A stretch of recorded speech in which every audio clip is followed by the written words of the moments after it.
Welcome back to the channel. Today I have a story that will make you look twice at the people sitting right next to you. Imagine waking up one day and realizing that your very name, your face, and your future have been taken by someone you called sister. This is the story of Adana, a girl whose heart was as bright as the morning sun, and her stepsister Zina, whose envy was as deep as a dark well. Adana lived in a small village nestled between rolling green hills. She was the kind of person who shared her last piece of bread with a hungry stranger. Her father loved her dearly, but when he passed away, the light in their home seemed to go out. Adana was left with her stepmother and Zina. While Adana worked in the fields until her hands were sore, Zina sat in the shade, dreaming of gold and power. One afternoon, a messenger from the king's palace arrived. He blew a long horn and announced that the prince was looking for a bride. He invited the daughters of every noble family to the capital for a great feast. Adana's father had been a respected elder, so the invitation included her. Adana was nervous but excited. She had a small silver anklet her mother had given her, the only thing she had left of her true family. Zina was furious. She looked at Adana's natural beauty and knew the prince would never look at anyone else if Adana was in the room. As they prepared for the long journey through the forest, Zina and her mother stayed up late whispering. They were brewing a plan. The morning they left, the sun was hot. Adana carried the heavy bags while Zina rode a small donkey. Deep in the forest, far from any village, Zina complained of a terrible thirst. She told Adana to go down to a hidden spring to get water. When Adana knelt by the water, Zina crept up behind her. She did not push her, but she held a sharp blade to Adana's throat. Zina told her that from this moment on, their lives would swap. Zina would wear Adana's fine silk dress and the silver anklet. Adana would wear Zina's rags and pretend to be the servant. If Adana spoke a word of the truth, she would never see the village again. Terrified and alone in the woods, Adana had no choice. She handed over her mother's anklet and watched as Zina stepped into her identity. As they continued their journey, Adana, now dressed in Zina's faded, patched clothing, walked behind the donkey, her head down. Zina, radiant in Adana's fine silk, rode proudly, often glancing back with a cruel smile. The stepmother, knowing the full extent of the deception, treated Adana as a lowly servant, barking orders and making her carry the heaviest burdens. Adana's heart ached not just from the physical strain, but from the deep betrayal of her own sister. She often touched her bare ankle where the silver anklet used to be, a small comfort now gone. They eventually reached the bustling capital city.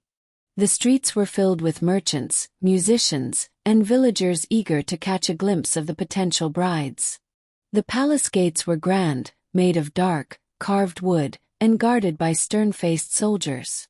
When they announced themselves, Zina confidently stepped forward, introducing herself as Adana. The guards, used to seeing many hopeful young women, simply nodded and directed them inside. The palace was even more magnificent than Adana had imagined. High ceilings, intricate tapestries, and floors polished to a mirror shine greeted them. There were many other young women, all dressed in their finest, laughing and chatting nervously. Zina, with her newfound confidence, quickly joined a group of girls, mimicking the refined manners she had secretly envied in Adana. She even began to embellish stories about her childhood, claiming Adana's fondest memories as her own. Adana was sent to the kitchens, ordered by her stepmother to assist the palace cooks. The kitchens were a whirlwind of activity, with delicious smells of roasted meats and sweet pastries filling the air. She spent her days scrubbing pots and grinding spices, her hands rough and tired. Yet, even amidst the grime and endless work, Adana's kind nature shone through. She often helped the younger kitchen staff, offering a gentle word or a helping hand, earning her quiet respect from the busy cooks. One evening, as Adana carried a heavy tray of pastries to the royal dining hall, she caught a glimpse of the prince. He was a thoughtful young man, with kind eyes that seemed to miss nothing. He was seated at a long table, listening politely as Zina, still posing as Adana, spoke animatedly. Adana watched as Zina gestured with the hand wearing her mother's silver anklet.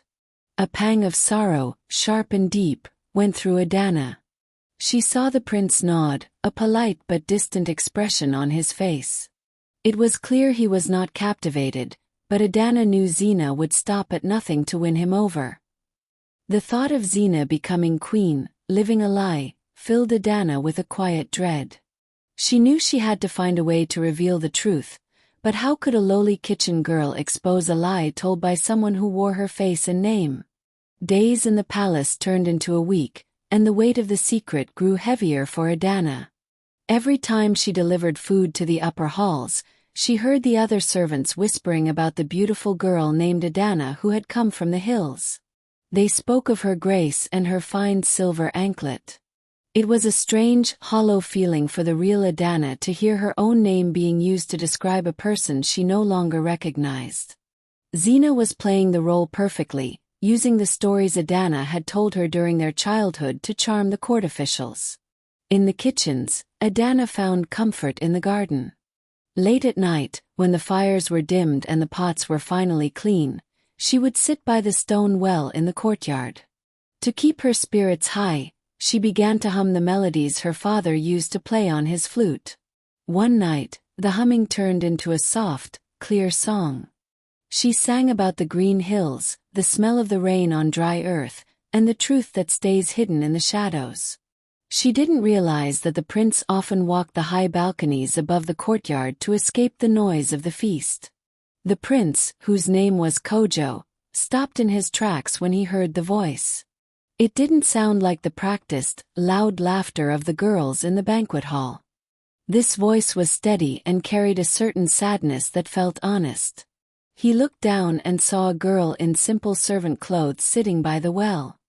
He couldn't see her face clearly in the moonlight, but the melody stayed in his mind long after she had gone back inside.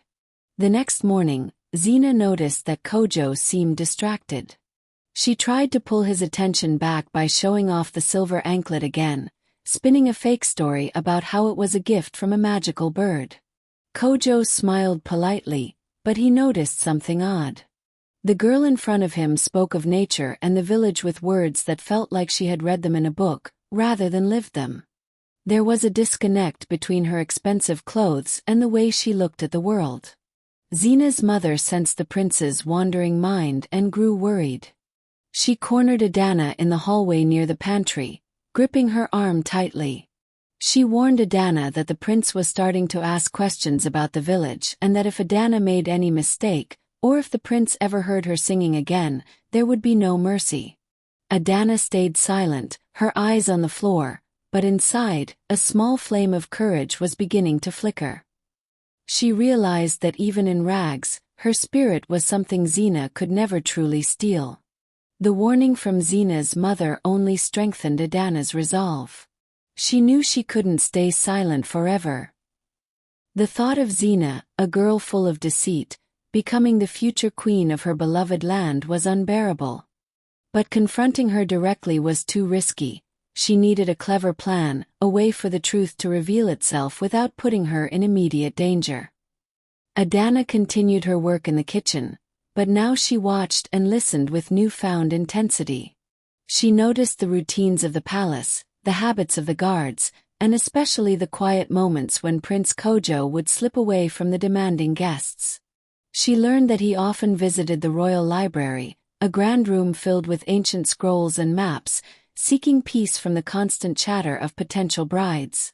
One afternoon, while cleaning the hall near the library, Adana saw Kojo enter. An idea sparked in her mind.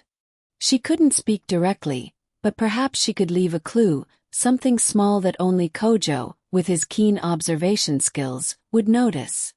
Later that day, she found a discarded piece of parchment, clean on one side.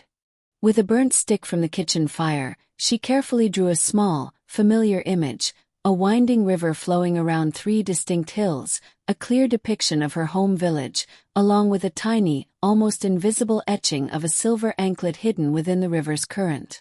It was a simple drawing, but for anyone who truly knew her, it would speak volumes. That evening, as the palace prepared for another grand dinner, Adana found a moment to slip into the library. She quietly placed the parchment on a table where Kojo often sat, leaving it partially hidden beneath a large book. Her heart pounded as she quickly left, hoping it wouldn't be discovered by anyone else. Meanwhile, Zina was growing increasingly frustrated. Kojo was polite, but his eyes seemed to search for something beyond her words. She tried harder to impress him, recounting stories of Adana's bravery, tales of helping villagers and facing down wild animals. But her voice lacked the genuine warmth, and her eyes didn't hold the memory. Kojo sensed the emptiness in her tales, comparing them to the soulful song he had heard by the well. He began to feel a strange connection to that unseen singer, a pull he couldn't explain. As Kojo retreated to the library for his evening solitude, he spotted the parchment. His curiosity piqued, he picked it up. His brow furrowed as he studied the drawing of the village. It was a beautiful, accurate depiction of the region where Adana supposedly grew up. But then his eyes caught the subtle etching of the anklet. He remembered seeing Zina wear a similar one. He knew there was a story behind the drawing, a question being asked without words. He felt a shiver, a cold realization that something was not right. The drawing felt more real, more honest, than anything Zina had ever told him. The next day, the prince decided to test what he had seen. He invited Zina for a walk through the palace gardens, where the air was thick with the scent of jasmine. As they walked, he casually mentioned the drawing he had found. He asked her if she had ever tried to map out their village, perhaps as a child playing in the dirt. Zina laughed, a sharp sound that didn't quite reach her eyes, and said she was far too busy with important things to ever waste time on drawings. She didn't even ask to see the parchment. Her lack of interest confirmed the prince's suspicion. In the kitchen, the work was becoming harder. The great feast was only 2 days away, and the cooks were under immense pressure. Adana was tasked with carrying large baskets of fruit from the storage cellars to the main hall. While she was walking through a narrow stone corridor, she bumped right into Prince Kojo. The fruit spilled everywhere, rolling across the floor. Adana immediately dropped to her knees, her heart racing, and began to gather the oranges and mangoes.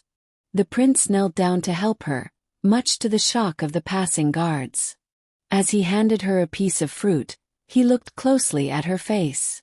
He recognized the eyes. They were the same eyes he had seen in the girl by the well, full of a quiet strength. He then looked at her hands.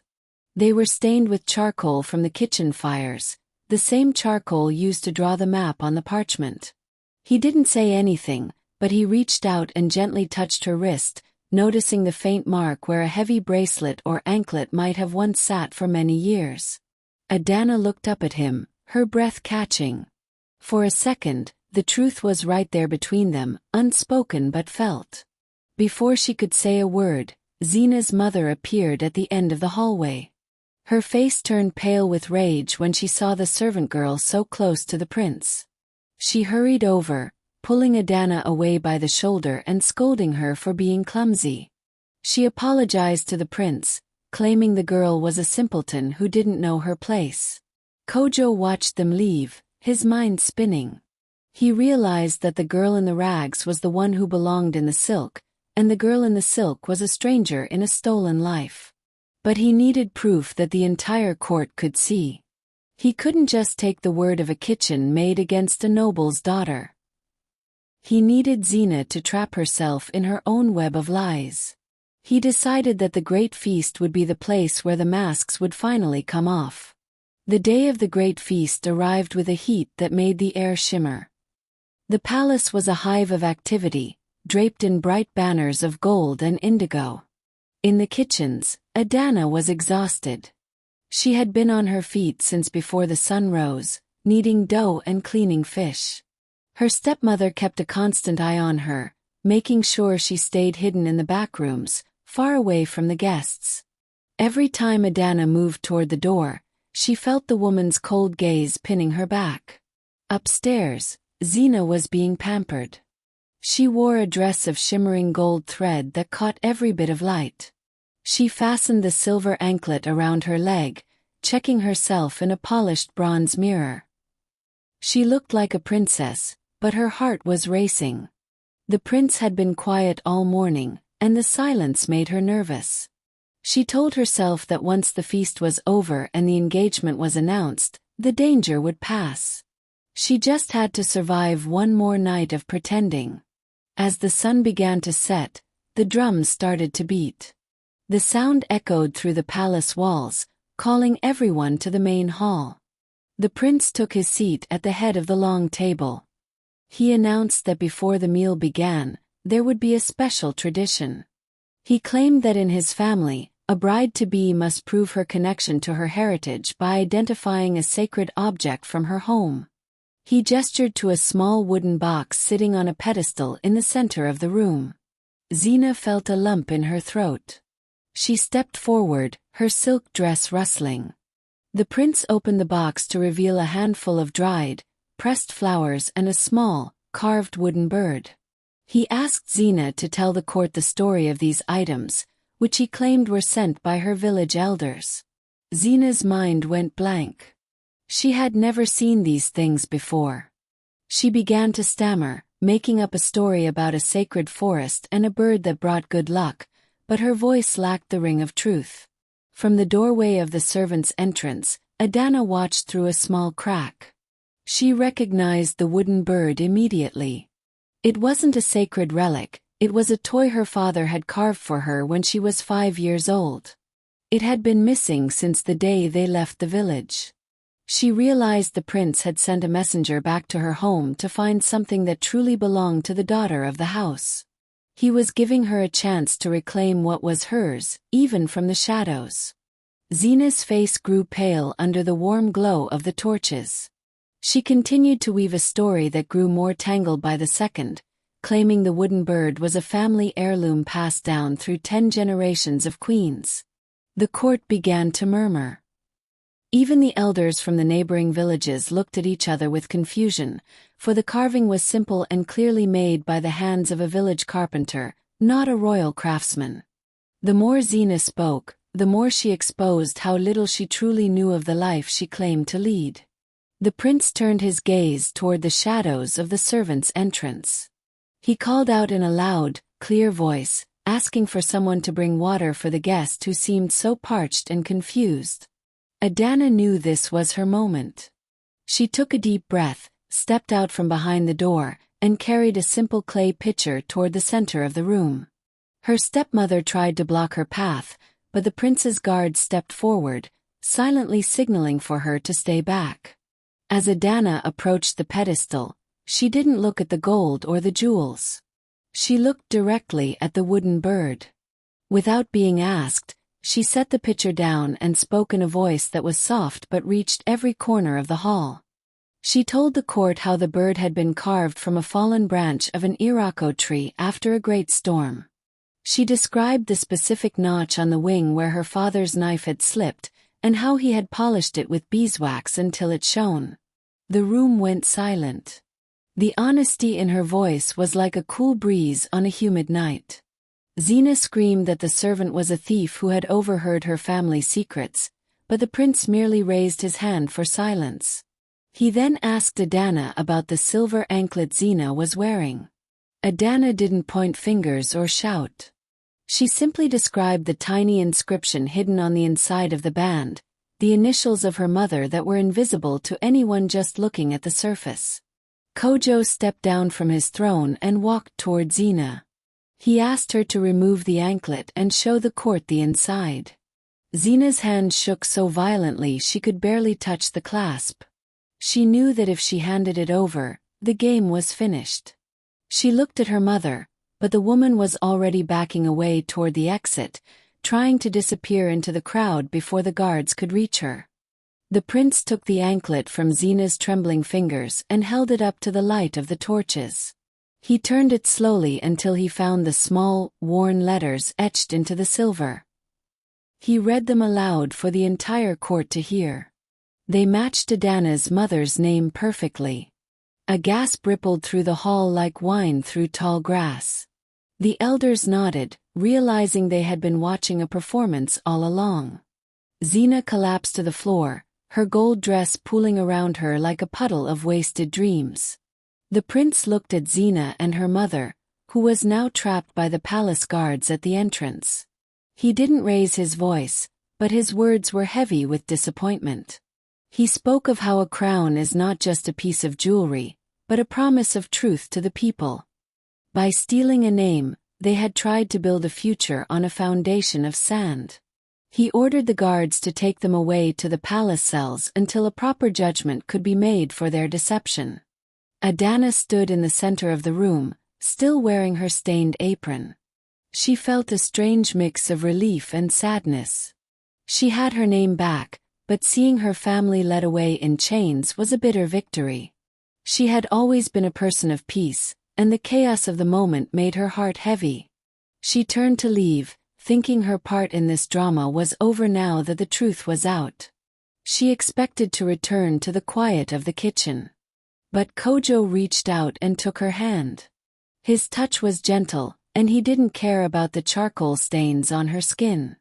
He told her that a person who can keep their grace while living in the shadows is exactly the kind of person who should lead in the light. He asked the servants to bring a chair for her, placing her at the high table where she belonged. The transition was so fast that Adana felt like she was in a dream. As the feast finally began, the atmosphere changed. The tension melted away, replaced by genuine laughter and music. Adana sat beside the prince, and for the first time in a long time, she didn't have to look over her shoulder. However, as the night went on, a messenger hurried into the hall with an urgent look on his face. He whispered something to the prince that made his expression turn sharp and serious. The messenger leaned in close, his voice a low rumble beneath the sound of the drums.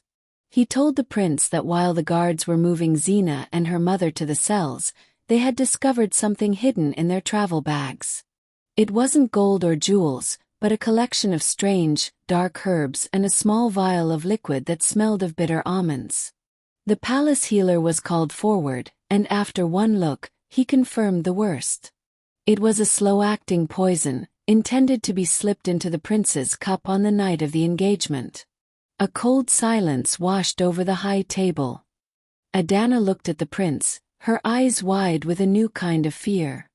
She realized that Zena hadn't just wanted the crown, she had planned to take the throne for herself by removing the only person in her way. The betrayal went far deeper than a stolen name and a silver anklet. It was a plot that could have plunged the entire kingdom into darkness. Adana felt a shiver run down her spine as she thought of how close the danger had come. Kojo looked at Adana, his grip on her hand tightening slightly. He saw the genuine concern in her eyes and knew that she was the only reason he was still safe. If she hadn't had the courage to sing by the well or draw the map in the library, he might have walked blindly into a trap. He realized that Adana's arrival wasn't just a matter of fate, it was a blessing that had saved his life. He stood up and announced to the guests that the celebration would continue, but with a different focus. He declared that the next day, a trial would be held not just for theft, but for high treason. However, he didn't want the night to end in bitterness. He called for the musicians to play a song of gratitude.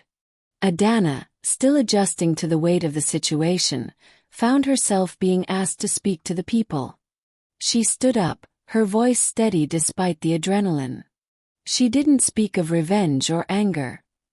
Instead, she spoke about the importance of being true to oneself, even when it feels like the world is trying to erase you.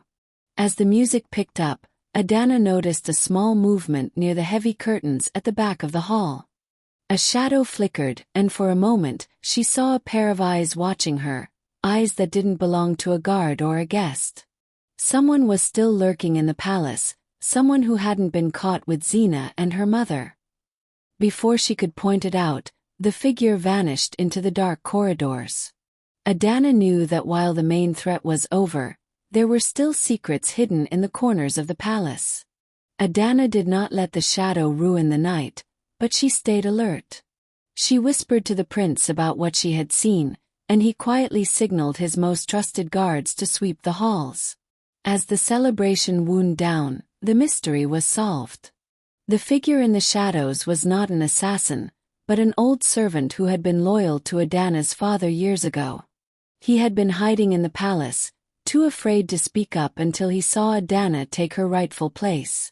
He came forward now to offer her a final gift, a small silk pouch containing her father's royal seal, which the stepmother had tried to destroy. With the seal back in her hands and the truth out in the open, the last piece of Adana's identity was restored.